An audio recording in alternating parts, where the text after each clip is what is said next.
a year to the date of the delivery of my twins, I had a grand mal seizure, almost bit my tongue off, peed the bed, shook for 5 minutes, and woke up to everyone surrounding me, and I had no clue what happened. And then it ended up turning to PTSD, which ended up spiraling, which ended up my life sort of like crashed. From that moment on, I realized I needed to now dig even deeper beyond the physical body of how to take care of myself, and realize that emotionally and spiritually I had a lot of work to do. And that was 4 years ago. I'll never forget when I saw you in person for the first time, because I've seen you around on social media. In person, I've seen you at this Miami event.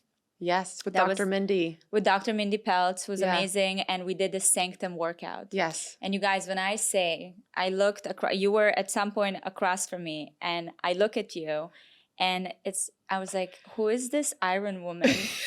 Like, I literally asked my friend, I'm like, who is she? You like came out of an action movie. I've never seen anything like that. It was so inspiring, so cool. And I knew that I need to find a moment and time to sit with you, to dive into, because when a person looks like that, you know, you were shining from the inside out, but also like just your power and physically how you look, like so strong. Thank you. I know that is a lifelong commitment. Exactly. To show up like that. Yeah. And also something that I just figured out in the last like 3 or 4 years of how to take care of myself and put myself first. And I truly am very passionate about taking care of myself and taking care of myself emotionally, spiritually, beyond just the way I physically look.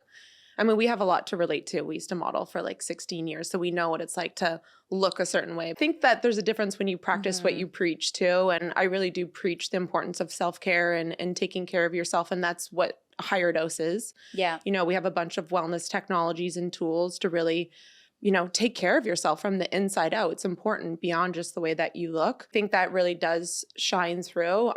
You know, I always like look at you and I like watch, you know, how great you are with fashion and clothes. And I like feel like I wish I knew how to dress myself and, you know, like it's such an art form how you do it. But I realize that my true strengths are in the way that I take care of myself. And I feel like I can inspire people to hopefully do the same, because I feel like it's so important. So yeah, I feel like that's a long-winded answer. No, yeah, I see that. Like you do walk the walk. And you mentioned that you started with modeling. Yes. And you were modeling for 16 years. 16 years, yeah. And then I was sitting and binge watching the videos from Model versus Workout. Oh, Woman versus Workout. Woman versus Workout. It should be Model versus Workout, but I thought it was, I don't know, because they kept saying model. It was before you became a founder and a co-CEO and all the things. It was my HigherDOSE. transition from modeling into TV presenting. But I got that gig from my modeling agency. Right. So the show was, I just want to give people an understanding of what it was. Yeah. It was you showing up as a model, a woman. Yes. Into all these very physically demanding, you know, actionable challenges like Navy SEAL training, NASCAR driving, motocross, firefighter training, anything that was like insane that typically women don't do. And the premise of the show was for me to just go and get trained and try it and have a challenge. And I really discovered who I was through that show. I have a true passion for fitness and taking care of myself and challenges. And I think it was Navy SEAL training, because I did 24-hour Hell Night with the Navy SEALs. And I watched it. Yeah. That was insane. I was one of the only women to ever complete that. But I realized my resilience, my drive to really achieve whatever I put my mind to it through Navy SEAL training. And I feel like that has been a skill that I have now applied to being an entrepreneur. Mind you, that being said, about like 3 or 4 years after I stopped filming that show, I realized that women should not be working out that hard.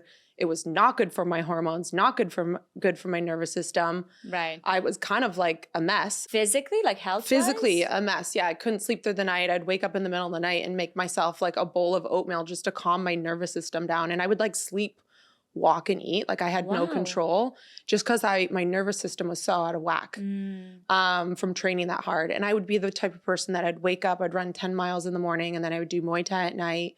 And if I wasn't running like faster and further than I was, then it didn't count. Wow. So I was fitness like obsessed. Was that something that was happening to you like growing up? Is that something you picked up in modeling? Like when that fitness became such a huge thing for you? Yeah, it definitely came with modeling, you know, like we weren't really taught how to take care of ourselves or what to eat. And I personally felt like the only way I could control that was through working out. And I always used to train the models and, you know, show them what they should be eating. So I knew I had a true passion for fitness and eating, like back when I was modeling. But the problem is, as I would work out too much, so I wasn't achieving the model body. Right. And it wasn't until I moved to New York and I went with the fitness division at Wilhelmina, that's how I got Woman versus Workout, that I really actually enjoyed modeling because I actually was supposed to be fit. I didn't have to be really skinny. And, you know, when I would show up to a job, it was all about how I'd perform and what moves I could do and how fit I was. Right. That probably truly took you away from a bad mental place. Because I remember having so many models around me throughout the years that tried to fit in so badly, but they couldn't, right? Because it was just one look. It was the skinny, malnourished type of, you know. Well, we used to model at the same time. Now it's very different. Thank God. It's so different because exactly there's the plus size, there's the fitness, there's the real girl, there's just so much more. Yeah. Oh my God. And so I don't know, how tall are you? I'm short for a model. I'm same. like 5'7". I'm 5'8". So I was never gonna be like a really famous model or whatnot. I was just trying to pay the bills. Like, please. I was just trying to pay the bills too as well. But it wasn't until I think it was the last 10 years that I was modeling that I really was super successful in it because of the fitness and the skills that I had with it. So you got the show and you were just exposed to like a whole other level of, I don't even like expertise, I guess the mental game of it all. Yeah, I think it was super relatable.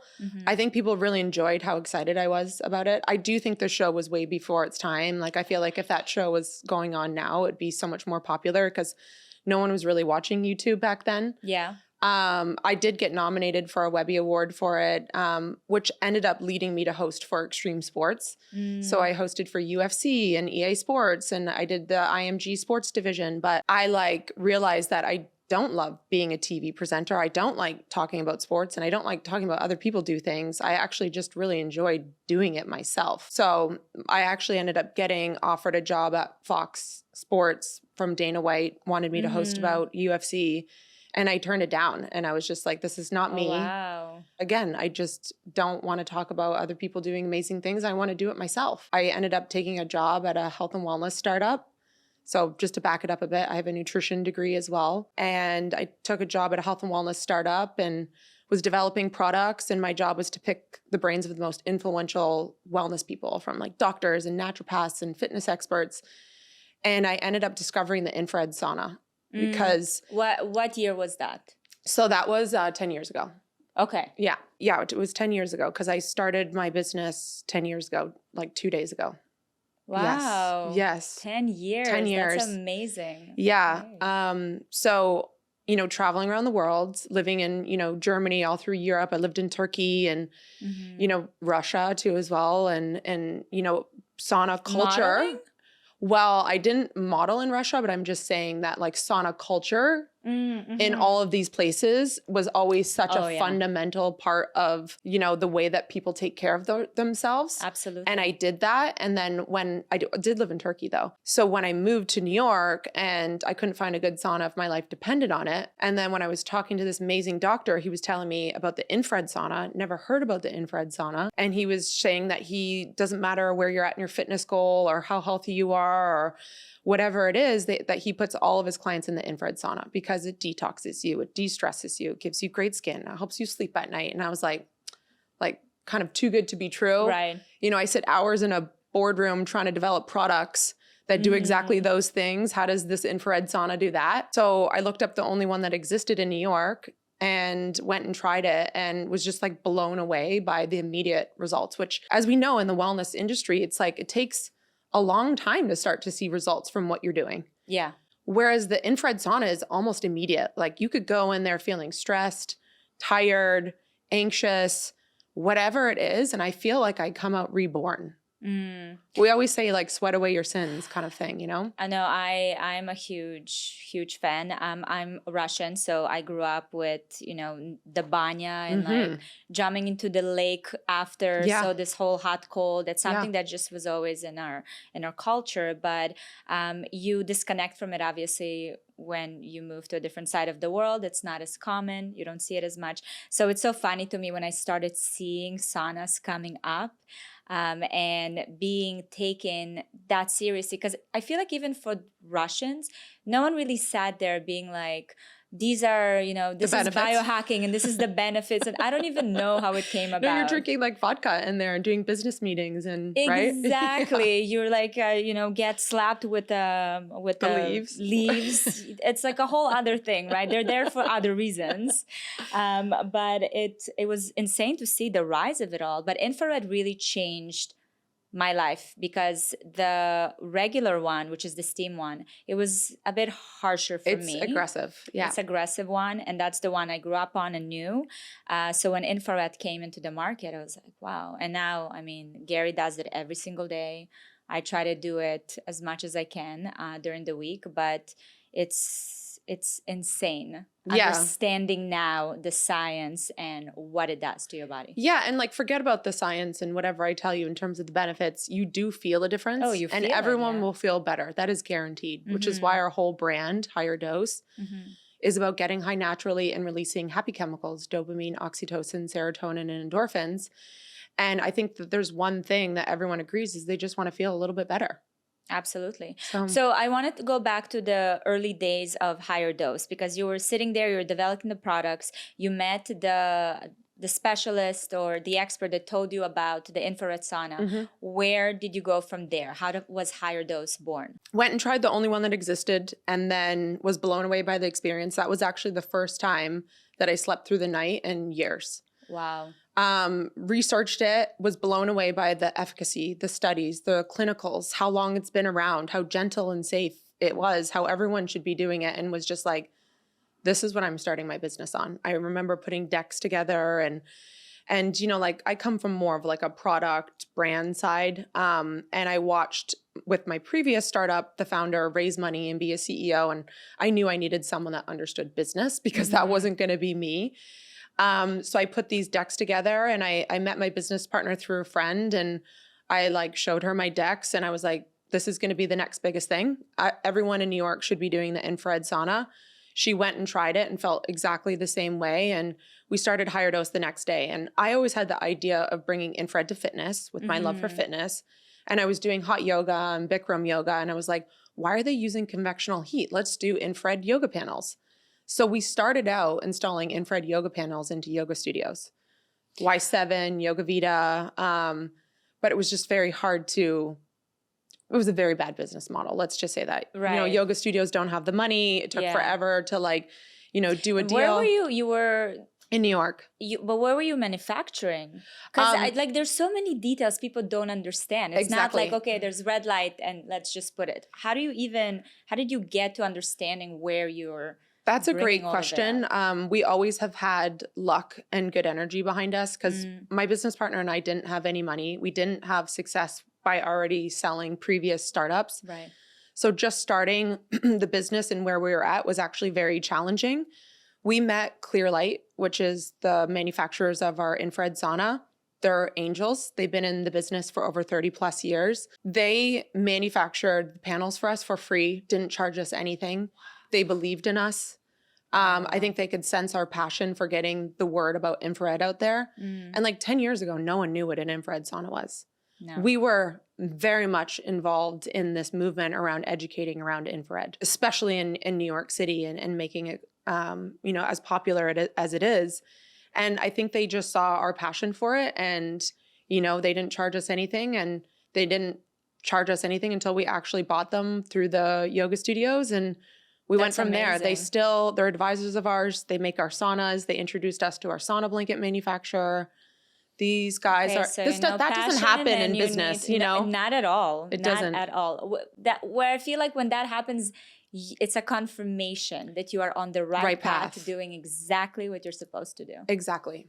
Oh, that's amazing. Okay, so you started selling it to yoga studios. I can imagine the sales meetings. Yeah. Of just like trying to convince them, you know, to invest into $20,000 worth of infrared panels when they already have heat. And we quickly realized it was not a great business model. And so we ended up launching our infrared sauna spa locations by renting out one room in a wellness center with no showers. And we bought a sauna from Clearlight and we put the sauna in the room and, you know, just started marketing by having an Instagram handle. And we would have influencers come in, post because they felt so good afterwards. And we kind of made that sexy sauna selfie really hot and cool. So a couple influencers came in, posted, and we were just like booking. So it got the ball rolling. We laughed that we never invested into marketing for the first like 3 years of having our location business. And it quickly grew. And, you know, we took on a $1.2 million investment 7 years ago to open up more locations.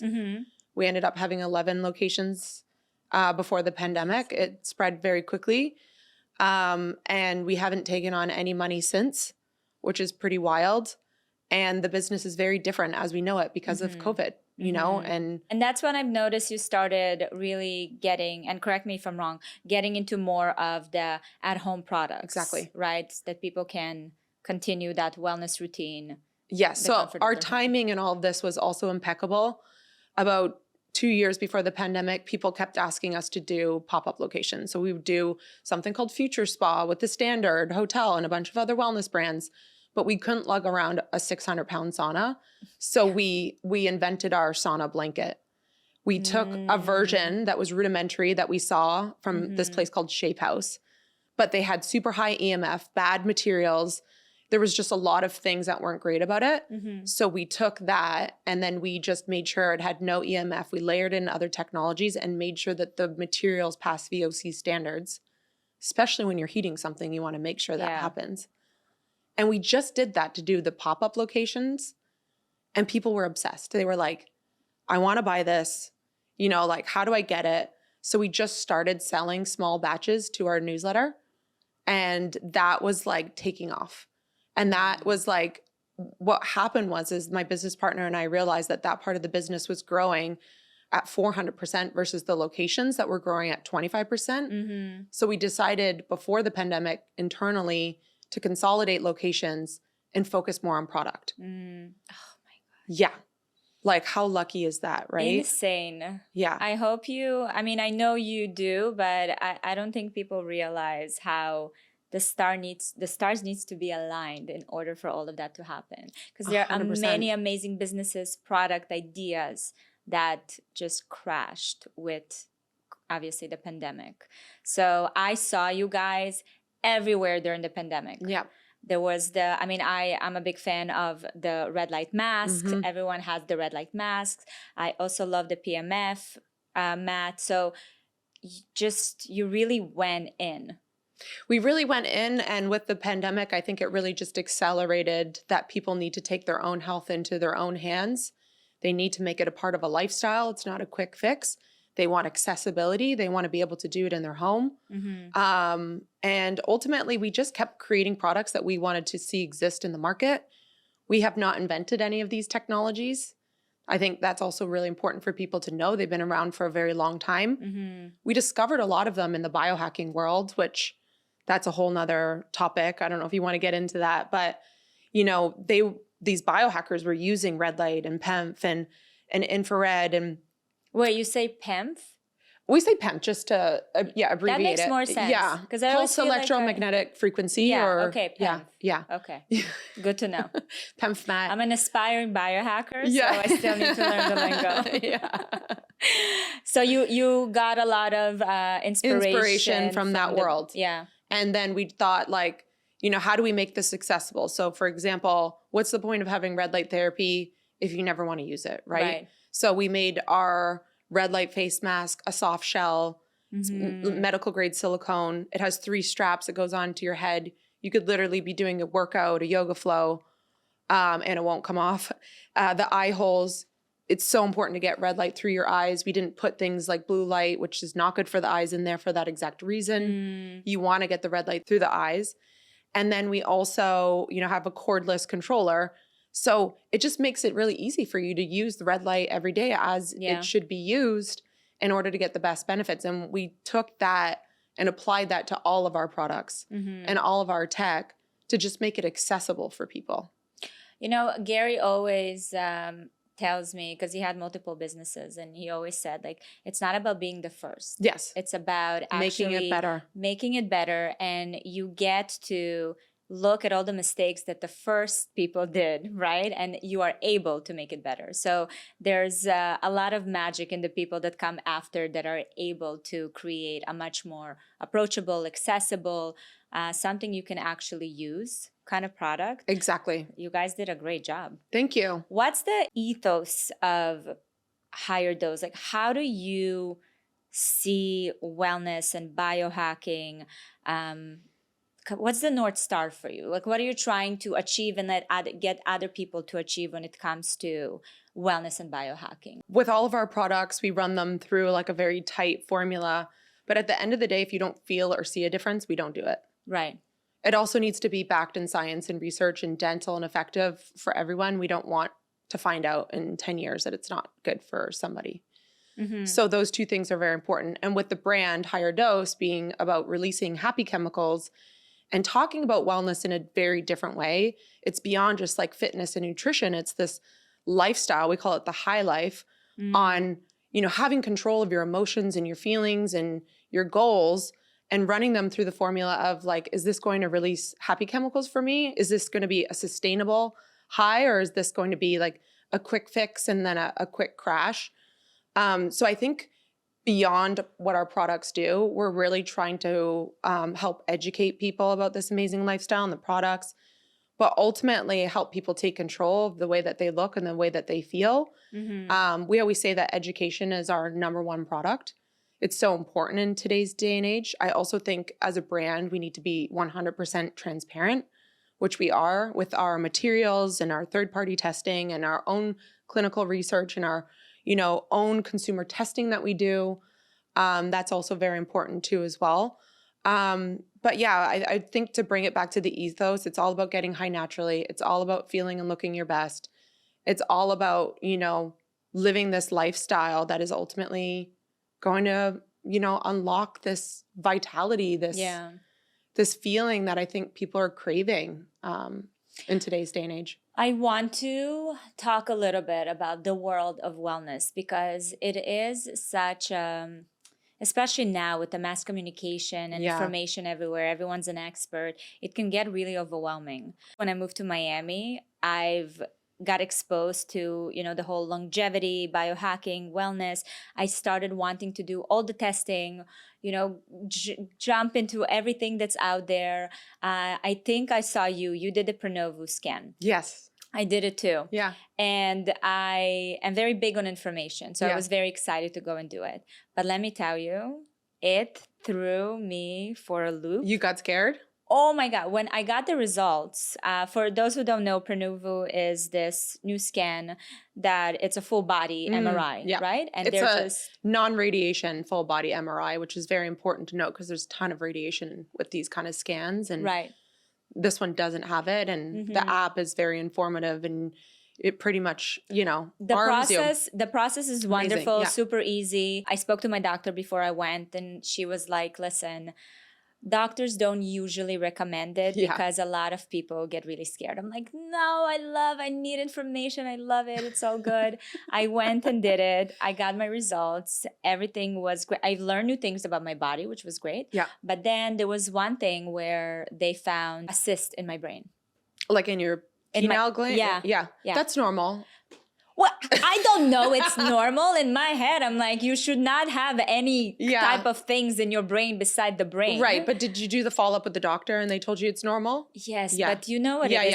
When you're a person that, and I'm skeptical about everything, right? Because we're also right now at kind of a point in society where we are taking off doctors from this pedestal. And not that they're doing a bad job, but I think we've just been putting a lot of kind of trust and a lot of responsibility on them rather than on ourselves, right? Yeah. So I'm kind of at this point where I'm like, well, yeah, she can say it's nothing, but then how do I know? I need a second opinion, I need a third opinion. I need Right. So it got into such a crazy thing for me. It became bigger, and I ended up getting, I mean, there were other things going on, stress at work, whatever. I ended up getting a panic attack. I've never had a panic attack in my life.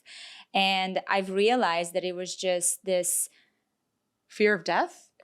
Fear of, when it comes to health, it's so scary. When you have kids, when you have kids, oh my God. It's just like, that's our one thing, is we need to survive and take care of ourselves for our children. Right. So I was just like, oh my God, why did I do this freaking scan? Obviously, at the end, I've realized and spoke to probably 5 different experts that told me this is very common. A lot of people have it. They actually don't even know they have it. Yeah, it can get reabsorbed into the body, and it's a baseline. So now when you go to do your scan 2-3 years down the road, you can see, did it get bigger? Did it go away? Right. Something and to now monitor. you know, something to monitor. We all have things to monitor, and I think the more information is power, but when it's your brain, it's very, very scary. Oh my God. I was like, that's it. This is the end. Also, obviously, I went on a work trip to south of France, and I met this wonderful woman, a young woman that sits down. We kind of connect. She also have 3 boys, and we start sharing things, and she's like, I just had a brain surgery. I was like,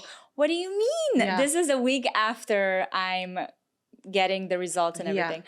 She's like, yeah, I went to my doctor, and they found something in my brain, and then they told me it's nothing. And then I started feeling weird, and I went to another doctor, and that day they put me in surgery and told me that if I didn't come that day, I would have had a brain aneurysm. Oh my gosh. And I'm just sitting there scary. being like, this is a sign. Yeah, I know. So, when everything starts kind of, you also attract all these things, right? Because when you start putting it out there. So for me, I was really scared. And I started thinking about, is information really, like, knowing all these things, like, how good is it? Like, how capable are we to navigate today's innovation in wellness and health with this, I don't know, also, realization that we can't really control everything. Yeah, I think it's like a fine balance too, when you sort of really just need to like figure out what you truly believe. And, I am on the same page with you. A lot of science and research around wellness and fitness and biohacking longevity has actually been done on men for men. And we have to navigate this world very differently. So I am 100% with you on, being careful with the studies and research when it is your own health. And I truly believe you have to tap into your own intuition, have a relationship with your body and say, is this working for me? And have those real conversations, yes or no. Mind you, I love the Western medical system for testing. Yeah. To empower yourself, to give yourself more information and to prevent. Because there are things that you can do. Like for me, I had a little cyst in the pineal gland, which is not a big deal. But there are red light lasers that you can do there. There are things like around fluoride that could calcify the pineal gland. There are actionable things. And for me, I also had a ton of scar tissue in my kidney. So then I started doing ultrasound therapy. They found it on the Prenuvo? They found it on the Prenuvo scan. Yeah, okay. Tons of scar tissue. I used to get chronic bladder infections. They would go like straight from bladder infections to kidney infections within like an hour. And now I have a ton of scar tissue there, which was concerning for them. But now I can do something about it. Right. So there are things that you can do about it, but you do got to do your own research. And you do gotta like really figure out, and maybe like, do you use AirPods? Do you put head, do you sleep with your phone next to your head? Like there are things that we can do with this information, but I 100% agree that it is very scary when you first get this information, but it is empowering. But maybe you almost needed to like process that because you needed to realize like how important it is to take care of yourself. Absolutely. And I love the way you just kind of use the language of it's to empower yourself, because again, back to, the way we were raised, where we look at doctors as the, how do you say, the end all, begin all, end all, yeah, the Holy Grail, like their word is gospel. Right. They have our best interest. And exactly. And if they're the only one that can solve the issue, right? Because we don't know anything. I don't know. The doctor knows better. So it was very much of an experience that highlighted to me how this is, a reminder to myself to kind of take that self-governance and to really do my own research. Like the days of laziness and blindly following things are gone. 100%. And I also agree on the flip side too, because I was obsessed with healers too and body workers. And I would, oh my God, I want to dive into that. That's huge now. Yeah. Like body workers and healers were like celebrities to me. I was like, oh my God. And I'd always have such profound experiences with them every time because I wanted it. But I didn't realize that like I needed to do the work myself. I am my own healer. It was me that is the one that is like healing myself. And I gave up all my power to them. And I would have these profound experiences and then I would just go right back to where I was. Yeah. And even with body work too, I'd go and they would like sort out my back and I didn't have any back pain. And then I would go back to what I was doing and I wasn't strengthening those muscles. And then I'm back where I was. And people have to realize that they also need to contribute. They need to do the work. They need to inform themselves. They need to get educated. There's a holistic approach to all things that it is that we're working on. So that's like something also that's been new for me. And now I'm always like, I'm going to heal this myself. Yeah. And there's tools out there and resources out there. But at the end of the day, it's me that's healing myself. I've been going through that kind of a crash of the expert. The era of the expert is dead to me. Yeah. And it started with parenting, where I used to follow all these parenting accounts and all that stuff. And I've come to a point, there was a day where I was just like, F this, like unfollowed everything. And, it felt so good because I also trust myself. Like my kids are great kids. Exactly. I did this, I don't need to constantly be reminded or highlighted where I lack or what else I'm not doing. This is someone else's perspective. So again, bringing back that kind of power in all kind of walks of life is so empowering. And I love that now, like I see you use your work and your knowledge, like you're a vessel, and to me, this is how when I work with people, and I still do, I love all the, modalities out there. And I think they can all be useful. But to me, when I work with someone, I legitimize them when I see that they are recognizing that they're not an expert, but a vessel. They're here to give you the tools. Exactly. Like I hope I can inspire just by my authentic experience and that's it. Yeah. And I used to like stress before podcasts and I like have all this information on, how to take care of yourself or how to spiritually evolve yourself. And I would like want to inspire so badly, but I realized I was like operating from the ego and I just ultimately want to end up having fun. And I'm learning just as much from you as I hope that you're learning from me in this experience. And it's all about just truly being authentic about your experience and realizing that it's an ebb and flow. Like sometimes I'm in alignment and sometimes I'm not, and I'm not perfect and I know what I need to do, but I don't always do it. And this is the experience that we've sort of all signed up for, Absolutely. I want to go back to you mentioning how learning, especially after you've done the YouTube series, the Woman versus Workout, where it dawned on you that everything you've been doing is kind of been against your body. Genetic makeup. Your genetic makeup. Yeah. How did that go about? I mean, talk about masculine energy, being faster, stronger, smarter, that kind of like energy or those kind of goals don't always nourish the female body. But I think it really was apparent to me once I decided that I wanted to have kids. And I think that is for a lot of women, women start to sort of wake up and are like, okay, I need to focus on my fertility. I need to eat more calories. I need to be calm. I need to stress less. I need to all the things that we weren't doing. And this is our society doesn't really allow us to do. And there's this like relearning. And, I shouldn't be working out as hard because it's not conducive to my hormones. My hormones are all out of whack. My hormones were so bad. Was that realization when you had issues with fertility? Like, when did you were like, okay, what I'm doing is not working? Yeah, I mean, beside the fact that you were eating and sleeping at the same time. I had a cystic acne along my jawline for about 4 or 5 years, and that was because my hormones were so out of whack. Right. If I know what I knew now, I would have been getting hormone testing, but that just wasn't apparent back then. Like if I knew what I know now, I would have done things very differently. So I was just a guess that my hormones were out of whack. I was also on the birth control pill for 8 years. And when I got off that, that's when all the hormonal issues started to happen. And then I wasn't doing anything to allow my body to heal, right? I was in fight or flight mode. And I knew that because my hand was like shaking. I was like so intense. I couldn't sleep through the night. And I just knew that I needed to calm my nervous system down. And that was one thing that I really loved about the infrared sauna, is that it immediately puts your body into parasympathetic state, which is rest and digest, which is a state of recovery. And I was addicted to fight or flight and coffee and go, go, go. And that feeling of being so hyped up was an addiction for me. Yeah. I felt uncomfortable being calm and meditative. I felt like I wasn't doing anything, I had to change a lot around my mindset around just even feeling comfortable in that state, which I didn't feel comfortable at all. So, and I feel like my healing journey has been over so long. It's not just like one thing that was like my wake up call, was like multiple things over different times. Even when I felt like I figured things out, which is like I did a whole cleanse before I got pregnant. I did DNA testing before. I did a huge detox before. I was like ready to have a baby, right? We got pregnant immediately. I had twins.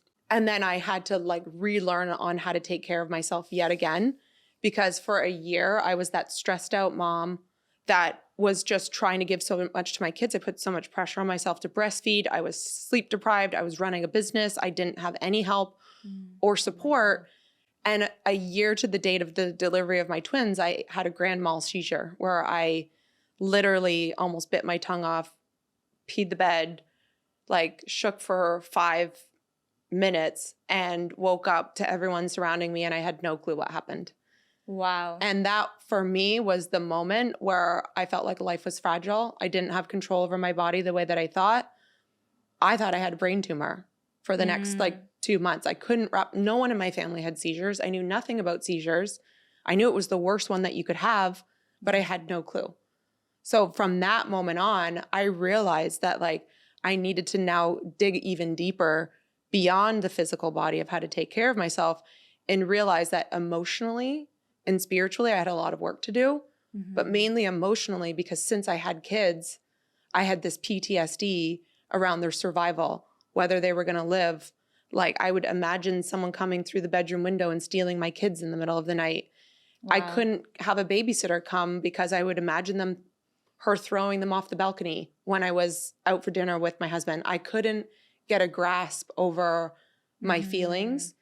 And then it ended up turning to PTSD, which ended up spiraling, which ended up my life sort of like crashed. And that was, 4 years ago. Yeah. So it was just recently. It's so wild to me to think about women. I mean, all of us that are constantly going through different seasons in life, and every approach and like the whole formula needs to be rewritten for every season that you're in, because what you did in your 20s won't work when you start thinking about having kids, and what you did then when you have kids. And no one tells you this. No one tells you this. I know. You got to figure it out.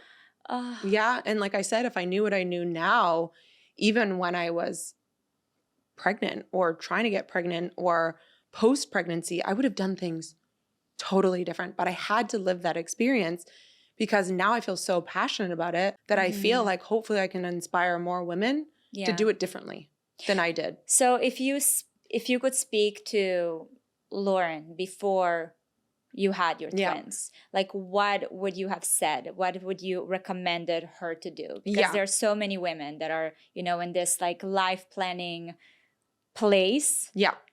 What would it would have been the importance around recovery just after delivering. It would have been the importance on self-care in general. Like for me, I resorted back to having a glass of wine at the end of the day because I just couldn't deal with the stress. I wasn't working out at all. But just to back it up a little bit, I had quite a traumatic delivery of my twins. Oh. I ended up emergency C-section. My baby girl was not good. She was in the NICU. Every woman should recover fully. There's like a whole like theory around 12 weeks afterwards. You should be almost bedridden. You should have nourishing, warming food cooked for you. You shouldn't be doing too much. I, on the other hand, had this C-section of twins. And because my babies were in the NICU, I drove myself 45 minutes to the NICU hospital every day and sat in a hard rocking chair and stressed whether or not my kids were okay. I thought my baby girl had brain damage. I didn't know if she was going to be okay. So I had all this emotional trauma built up from that experience. I had zero healing. And then I just went on, right? Because I'm fine and I have to do it for my kids. And I never took the time to process that. And then that's why it's funny, because a year to the date of my deliveries when I had the seizure. Wow. Right? Which I for sure know it's correlated because I ended up doing ketamine therapy for PTSD. And the whole thing was about reliving my seizure. And that feeling of the seizure was so similar to after delivering from an emergency C-section, because you like shake like a leaf. I felt like I was in a traumatic car accident. It was pretty much my way of my nervous system resetting. That is so, so powerful. Yeah. I mean, I shared a similar experience. Yours was way more traumatic. I'm sorry that you had to go through that. But after I had my third, I was so like, I don't know what I was trying to prove and to who, honestly. But in the hospital after delivery, I was like, get me my computer. I need to get on my email. And then like a week after, I was already back in the studio shooting, doing this, taking meetings. Like, where was my brain? Where was my body? Where was my child? Like, it was such a, thinking back, it was such a blur, you know, and that was my third child.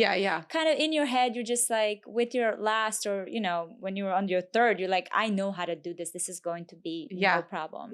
And I forgave myself, but I was really mad at myself for a while, you know, and I felt I'm going to cry. Yeah, I know, it's the mom guilt. We all experience the mom guilt, and it's real. I'm really, thank God we had an amazing nanny that's been with me for like 10 years from the first child to the third. So, you know, having her, and she was taking care of Maxie when he was a newborn, was very like, that helps me sleep at night because I know that he was in such good hands. But I wish I was there and I was more present, and I wasn't so rushed to, I don't know, get back into society and play and be part of this, you know, rat race. And do you think it's because, like, I don't know much about your background, but I feel very similar to you, but it's this desire to survive. Like, I didn't come from my parents being successful. I never was given any money.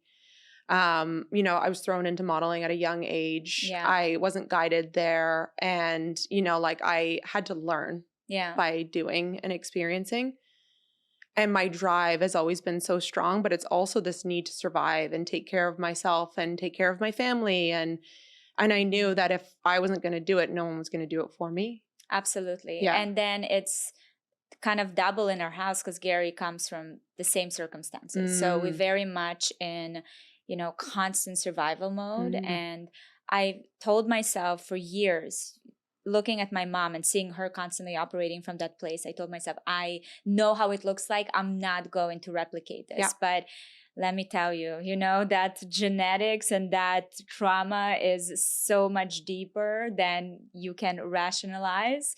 That I was operating from that place. And I always felt like, okay, the world continues to move. Like, I don't have time to rest, right? You constantly have to push and move. And very, very interesting way of living. It brought, you know, to your point, it brought a lot of benefit and a lot of prosperity and success. And I have so much gratitude towards that. But there's also comes a time, and that's something that I'm still working on, where I'm done operating from this place. It's time to operate from a place of like gratitude and abundance. You know, this is abundance. Yeah, the ultimate feminine experience, which is allowing things to come to you instead of needing to chase and, you know, do more than what is needed of you, and being more mindful of what you're putting your energy and time towards. And I also learned boundaries with so many people in my life, but also boundaries around work and I also have boundaries with my kids too, and family. And Yeah. I think also prioritizing was also another one. It's like now the most important things to me are my kids and my husband and my work, and then everything else under there is like, you know, self-care and whatnot.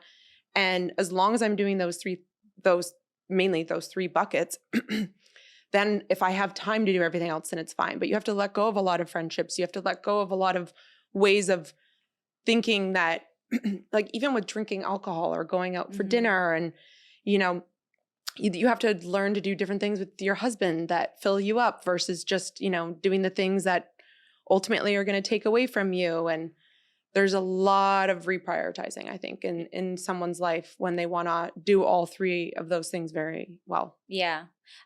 Listen, breaking out of those, I guess, the norms that we've been taught and that we've seen, it's a lot of work. It sounds so silly, but, you know, to your point, even like the date nights, breaking the autopilot of like, okay, once a week we're going for dinner and then you we'll have your drink glass of alcohol. wine and Yeah. then we feel like we're connecting and this is like me.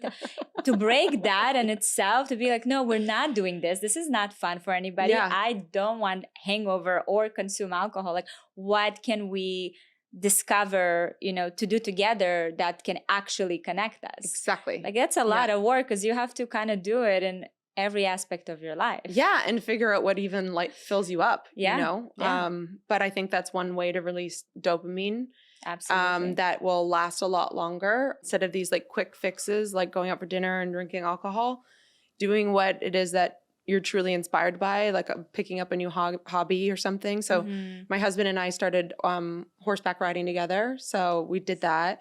We're also learning honky tonk two-step, which is really fun. What is that? So in Austin, Texas, there's two-step.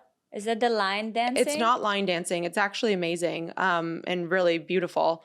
But it's just a form of dance like salsa is, but it's... Is it the one where you don't learn, you just kind of start moving together to yes. the mute?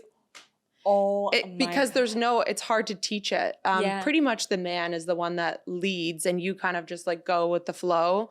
There's lots of different moves that you can do, but they call it honky tonk two-step because it's not the two-step that you learn in like a dance class, but rather what they're actually doing on the dance floor in Texas. And it's a lot of fun. We laugh through the whole thing. It connects us in such an amazing way, but it helps me tap back into my feminine because I wanted to be the one to lead with the dancing and it like just to let go and be free flowing and let my husband to sort of like toss me around the dance floor is like the hottest thing ever. I love that. Yeah. That is so cool. So how did you change your way, even the way you view, let's say, wellness when you became a mother and you've kind of had this realization, okay, I have to reprioritize, I have to change the way I've been doing things. How did your approach to wellness change? Well, I mean, again, that A-type personality, I would write a checklist of how to take care of myself too. And if I didn't check those things off, then I wasn't doing enough. And that's not the approach. You know, when you have kids, you know, sometimes might have an hour to take care of yourself. Sometimes you have 5 minutes. Sometimes you have 1 minute. But you know how important it is because of the way you show up as a mother afterwards. And like I said, mom guilt's like a real thing. And I would notice that I would have all these realizations about my parenting when I took that time for myself, when I was getting a massage, when I was doing a yoga class afterwards. I'd be like filling up with tears just because I didn't like the way I was showing up at, you know, my home and how I was yelling at my kids all the time, like always. So I needed to take space for myself to really reflect on what it is that I was feeling and how I wanted to show up differently and the ability to just be more conscious in the moment. Yeah. So for me, my practice is instead of waiting to do that yoga class, to have those realizations, to start every day with 5 minutes of gratitude, heart-led meditation. I connect to my heart and then have so much gratitude for my kids, my family, my business, my health. And it fills me up. And then I decide that I'm going to show up being conscious, not yell, and, you know, have this better energy with my kids. And if I don't start my day like that, I quickly revert back to that drill sergeant mom of like 1,000 things to do. So it's a daily practice, starting your day that way, and then don't put pressure on yourself to be perfect all the time. It's a constant balancing act. Have your tools, realize or figure out what works for you, because what works for me might not work for you. Yeah. And do it every day. You know, even if it's for 2 minutes. I think the consistency aspect is consistency. very, very important. It's definitely a muscle that I need to continue training. It's not something that comes easily to me, even as a Virgo, because I'm still like, check, check, check. I'm going constantly through these phases of, you know, I have this regimented morning routine, and I journal and do this, and then I come to a place where intuitively, all of a sudden, I just kind of look at things and I realize that I'm not really doing them. I just do them to check them off the list, even if it's these beautiful, intentional things. I'm not actually present. So I have to kind of break that routine, let myself move through the day, see where it is that I need to insert, you know, certain practices. And you know, start kind of all over again. And, you know, we were talking about how in different seasons, women need to change kind of the formula. Sometimes it's not even season. Sometimes it's literally like every month looks different. Every day and every month every with our, day. you know, cycle. God, and with your cycle. The cycle syncing. Yeah, like, because from day 1 to 14, things are just so much easier for me. You know, I don't feel that stress. I don't feel the hormone shift where I'm more moody and grumpy and whatnot. I can do any type of workout and be fine. I can have a glass of wine and not find that I'm miserable the next day.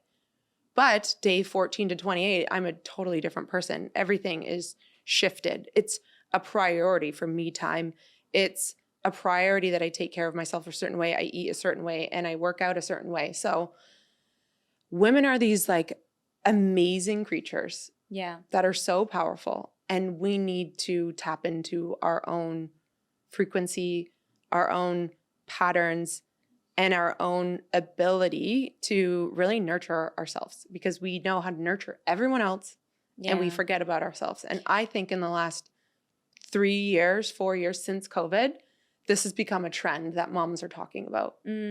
Self-care, taking care of yourself, filling your own cup up, you know, putting the oxygen mask on you before your children, you know? Absolutely. And I think it's an amazing thing, because when my mom was a mom, and you know, even 15 years ago, that wasn't even a conversation. I love how you said that women are the original biohackers. Yes, we just don't call ourselves that. Yeah. So, I mean, biohacking is male dominated. Most biohackers we know are men, and it's always from the male perspective. And even the name hacker is not appealing to women. Women are the original biohackers. We just don't call ourselves that. And I think, again, women realize they're biohackers when they need to hack their fertility, or they need to hack their hormones for post-baby, even being pregnant. But then there's menopause, which is like a whole nother thing. Whereas men only have a 24-hour cycle, and women have a 24-hour cycle and a 28-day cycle, which we were just talking about. Yeah. We're much more complex. We also aren't represented in research and studies, which we were talking about before. So we need to navigate this world much differently. The information is not out there for us. We need to find it in a different way. And I've really found it from the amazing women that I've brought into my community that are like-minded. They're the ones that told me about, you know, recovery after having a baby and resting for 28 days, or different therapies that you could do to get your pelvic floor back. It is not something that we're getting educated in schools. Definitely our doctors aren't telling us after we have a baby.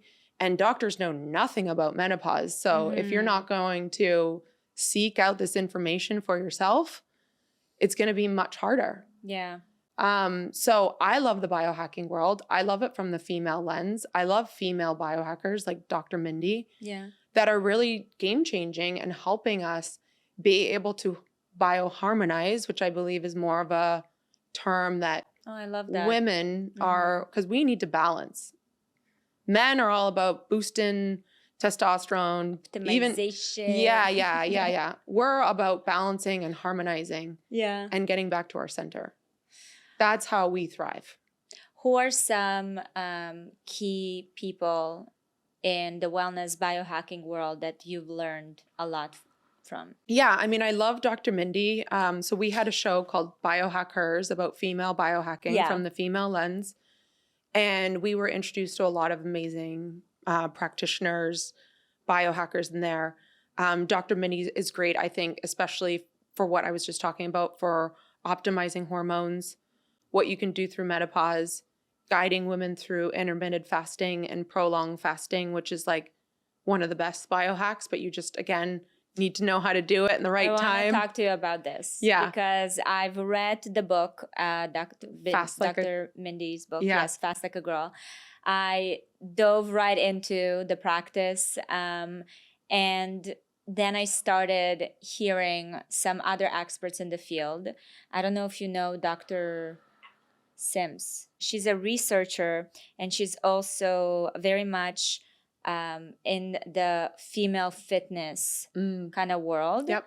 And she's very much have a different female physiology and nutrition science. So she has a very different approach to the whole fasting thing. So I kind of found myself in a place where I'm like, I don't know what to do here. I think anyone that says indefinitely this works for everyone, you should stop listening to. Right. And I think that's, again, where the female intuition and that relationship to your body to know whether or not it's working for you. I consider myself a biohacker because I test things out. Do they all work for me? Absolutely not. Do they all work for me consistently? Absolutely not. Like, I'm at this point in my life thinking about having another child, and I'm not fasting. I'm eating more regularly. I'm taking in more calories. I'm shifting my diet. I used to like take nicotine all day long and like speed myself up and like get so much work done. I'm in like in a totally different place. So I don't know how much she talks about the different phases and different times in your cycle.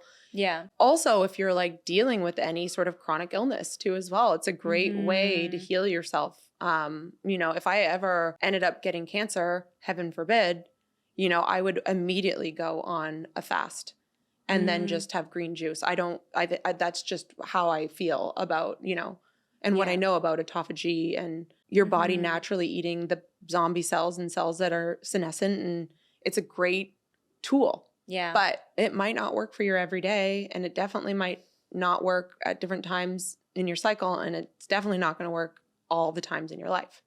And I think that's, again, I continue going back to that point because I see so much frustration online and honestly among friends.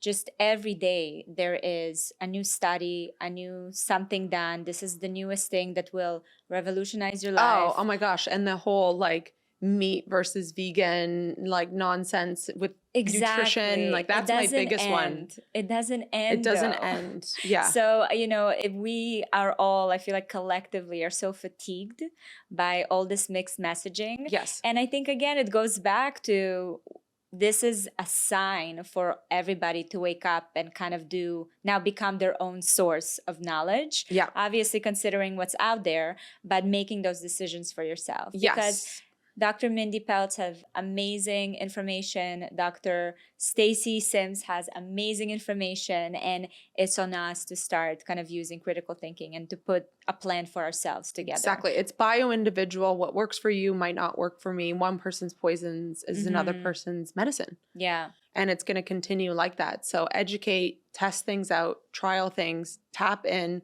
And before you know it, you'll find it much easier to navigate daily, and it might change daily because your body's constantly sending signs and signals that it's working or not. Yeah. I love muscle testing, applied kinesiology. I muscle test everything. Do you know much about muscle testing? I did it a couple of times back in Canada. There was like one doctor, Russian old woman that I found that does it. Yeah. She was very knowledgeable. I didn't quite get too deep into it, but I started listening to this book. I don't know if you know it, Power versus Force. Yes, that is like my Bible. David Hawkins. I just started listening to it Okay, girl, yesterday. this is like my thing because it is the baseline for everything that you know moving forward. Okay, I'm on the right path. But it's a hard one to understand, and it takes time to understand it. I tried to read it 10 years ago and it went right over my head. Whereas I just reread it again 2 years ago and it sunk in a way that I was like, I already knew this. Mm-hmm. And that's when you know that the information is right. So I do muscle test myself where I hold a supplement, a food, and I just ask, is this good for me or not? And if you move forward, it's yes. And if you go backwards, it's no. So I don't go to someone to muscle test. I muscle test myself every day. And that book starts off explaining how muscle testing is correct. And there's also other books called The Body Keeps Score. And it's an energetic field. It's quantum energy. We are all energy at the end of the day. And the more we start to realize that, the better. And I think, again, knowledge is power, information is power. But then it is about having that relationship with yourself, with your body, with your goals, who you are, to know whether or not this is right for you. That's brilliant. I feel like that book is the upgrade to being able to understand that, what I just said. I am so excited. Who told you to read that book? Miranda Kerr. Oh. We were talking about, because I was like, what is that one? She's like, David Hawkins. David Hawkins. Oh my gosh. That's so fun. It was literally a couple of days ago. So I just started it? I just started it. Again, I have very, general idea of muscle testing, kinesiology. So this is a lot of like new information for me. But she told me the same thing. She said, you may not connect to certain things, don't understand certain things. She also rereads it every, few years and new information surfaces for her. So I'm here for the long run. You will play in the quantum once you understand that, and then nothing becomes a problem or an obstacle. God, I love start to understand it. I love when that happens. It's wild. Yeah. I want to talk about aging to kind of really bring it all together, because as women navigating the world, I use the word navigating now. People keep telling me that I always say navigating. So now I'm like self-conscious about it. Us women, just moving through the world and with trying to balance kind of our own wellness and biohacking and feeling good and doing what's good for us, but then getting older and appreciating getting older. But then there's also, us wanting to look good based on, a lot of us just don't want to age. This is like my jam, this question here, because I'm, 40 this year and I modeled for 16 years. Mm-hmm. And I didn't realize how much I would think about the way that I look on a day-to-day. Yeah. And I would be consumed by it, actually. And when I would do like body work sessions or whatnot, I would realize like in my head, I'm thinking like, oh, I need to do this. I have this wrinkle here. Or like, is it okay if I do a little bit of Botox? And feeling all this like guilt around how I'm taking care of myself and the amount of lasers and then the red light therapy and then like the massage and all the different things that you could be doing for your skin. Mm-hmm. But that being said, I always am now like looking back into, instead of it's the way that I look, it's the way that I feel. And if I feel good, then I'm going to look good, and focusing more on my energy and ultimately what I'm giving to everyone versus the way that I look. Like I feel like the way that I looked always brought in weird negative energy anyways. And it didn't always serve for me. And the less I think about it and the less that I make it a priority and more that it's just like a total bonus.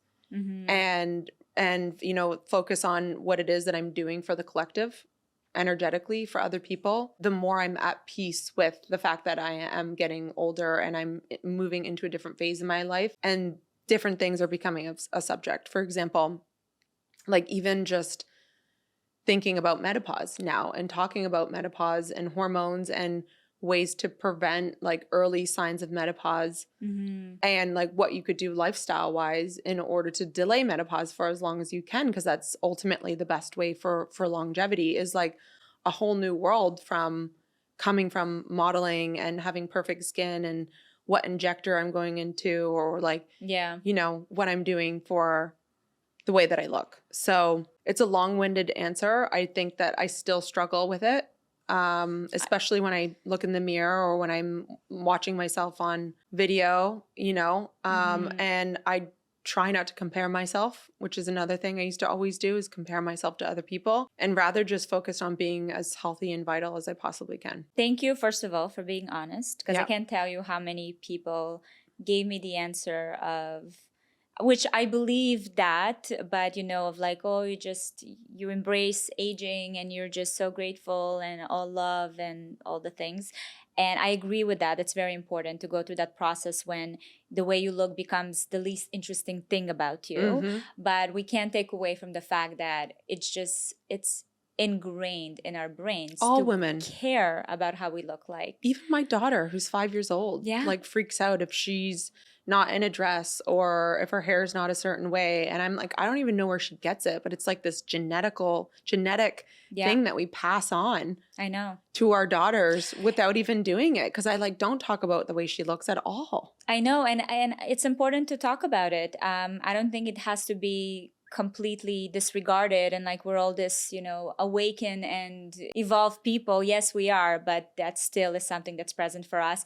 I also believe that for us women in general, aesthetics is very important. Not even it's our currency. It's our currency, but also something that I know I appreciate. I love looking at beautiful things. You know what I mean? So it's even beyond kind of our worth or even for the male gaze. It's also just something for us. Like I love it. I love seeing a beautiful put together woman.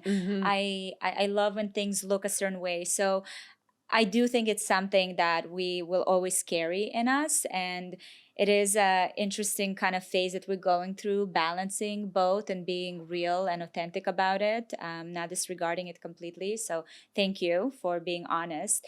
I do think that it will, again, it will never go away, but it will just kind of become a small part of like the full experience. Yeah, I think also changing your perspective of what you think beauty is. Yeah. Like which also changes with age. Yes. Like for me, I love it when I see someone and they look healthy. Yes. I'm also attracted to health too as well. Like I am attracted to men that take care of themselves. So I think that's also important. But I also then put a lot of pressure on myself when I don't feel healthy or strong or good. I am very hard on myself and then I'm all consumed and I need to feel back 100%. And I'm only happy if I'm feeling 100%. Yeah. And I think it's just being aware of that and then just saying to yourself, like, it's okay that I'm not perfect in this moment. And there's things for me here too as well to learn or to grow. I also feel like how I inspire people is from those really awful moments too in my life. It's what makes me authentic and real. And I think the modeling industry really fucked me up for a long time, All of us. Yeah, all of us. We all Even had the eating ones- disorders at some point in our life and we just never like knew what it was. We didn't know what it was. Even the ones that weren't in the modeling industry, just like looking from the outside. Like, I mean, everybody got affected and it will always be the case. I do have a lot of faith in the next generation because I don't know about if you see it with your daughter or son, but the confidence and the self-awareness the younger generation has now is insane. Like, Your kids are a little bit older than mine. They're Mine, older, I'm yeah. just starting to have a relationship with. Yeah. And they're like really starting developing to talk. their own kind of identity. Yes. But your kids are a little bit older, but I can see even just in the younger generation, which is Gen Z, I think, I think it's Gen Alpha. Your Gen Alpha? Your kids. My kids are Gen Alpha. Well, Gen Z, I even see that they're not drinking alcohol like they used to, and they're more aware of what they're putting in and on their body, which I find to be fascinating because when we were that age, like if you didn't drink alcohol, you weren't cool. No. And I couldn't tell people that I didn't want to drink alcohol because everyone would be like, "You're boring." Da, da, da, da. Whereas like now it's like a thing. Like now it's a thing. It's amazing. And just like the way my kids speak, yesterday we had a guest over and we were sitting at a table and my 11-year-old, I'm looking at him, this dude just like has this grown-up conversation, completely leads it, like the words he uses, the confidence. I didn't have the audacity to be so sure of myself. You know what I mean? And I look at him like, wow, this is so cool. I was on your Instagram yesterday and I was watching this video of when your youngest was singing and he called in a concert into your bedroom. And then afterwards, your two oldest boys, I feel like crying when I see it, but like they like just like jump over to him and they were Yeah. like, that was so good. And like, Yeah. it was so sweet. Like you're That's really doing such an amazing job raising Thank you. boys in this day and age. And they Mhm. like are confident, and then they're also very like empathetic and, Yeah. you know, in touch with their emotions and soft, which I think is so nice. Thank you. That means a lot. Yeah. We're doing the best we can, but yeah, it's pretty epic. I know that I feel like the younger generation gets a lot of, you know, shit thrown at them of all the things that are wrong with them, but I have to say it's healing me to watch them get older and becoming, you know, their own people in today's environment that allows them to do that, you know. So it's very special. Yeah. I mean, I think your kids going to Centner is very interesting. I always have looked into that school, but I think it's so important with our younger generation because now that we have AI and we have ChatGPT, they don't need to just learn how to memorize things. They need to be creative thinkers. They need to be leaders. They need to like Yeah. just think very differently. Yeah. Which I think is like a whole different set of skills that we weren't taught in school and they're not teaching in school right now. No, they're not. But the future looks bright, honestly. So Center's great. So that's why you should move to Miami. Yeah. Lauren, thank you so much. This was honestly such a great conversation. I can continue talking to you for another 3 hours. But I loved all the knowledge you shared, and I loved getting to know you better. I'm so happy that you made some time to join me today. Thank you. Thank you. This was the most fun podcast I've ever done. Oh my God, yay! Yeah. Amazing. Thank you. Thank you. Where can our listeners find you? Lauren Berlingeri on Instagram. I'm not a big Instagram, TikTok person, but I do love to educate, and through our shows, Biohackers, and I interview people in the sauna. I'm always updating my Instagram, and also if you go on our website, we have a learn section with all of our video content. So still have my hosting things in there where now I just apply it to biohacking instead of fitness. So that's And on HigherDOSE.com. HigherDOSE, yeah. Perfect. HigherDOSE.com, but there's always snippets on social media. So follow me there and definitely check out HigherDOSE. I think that, you know, everyone needs a little help with self-care and taking care of yourself and prioritizing that. And we have some amazing products and tools and technologies to help you get you there. Amazing. Thank you so much for watching this episode. I hope you enjoyed it. Don't miss my newest episode right here. And if you're listening to the podcast on Apple or Spotify, please go and leave a review with your biggest takeaway. I love reading your thoughts. And if you have any suggestions for guests or topics, you can leave them in the comment section. And always, always remember, you are not alone.